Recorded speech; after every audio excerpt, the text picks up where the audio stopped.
À la tribune, Angela Merkel peine à se faire entendre. Une nouvelle fois, son meeting est perturbé par des dizaines de sympathisants d'extrême droite. Sifflets, pancartes où l'on peut lire « Merkel dégage, Merkel doit partir ». Ces citoyens en colère, comme les médias allemands les appellent, sont particulièrement présents à l'est de l'Allemagne. Comme ici à Dresde, où ils manifestent chaque lundi contre l'immigration, contre le système politique et d'abord contre la chancelière. C'est normal de la siffler. De toute façon, elle ne nous écoute pas. Elle comprend rien. Le système est fait de telle manière que nous ne pouvons pas les dégager du pouvoir. On a déjà essayé, on en vire un et un autre arrive. La frustration est immense, le message parfois confus, mais leur mobilisation ne faiblit pas. En sifflant et en huant les politiques, il ne s'agit pas de transmettre un message.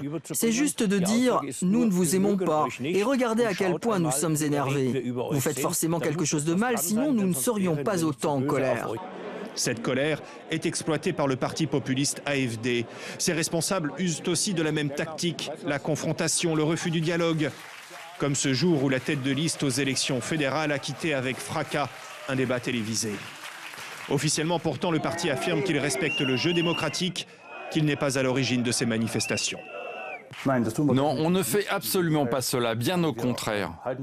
Nous disons à nos partisans qu'ils n'ont rien à faire là-bas parce que c'est exactement ce que nous critiquons chez les sympathisants de la gauche radicale et les écolos qui viennent déranger nos rassemblements depuis 4 ans. L'AfD est effectivement la cible régulière de contre-manifestations. La police doit s'interposer. Le débat politique a perdu en Allemagne beaucoup de sa sérénité.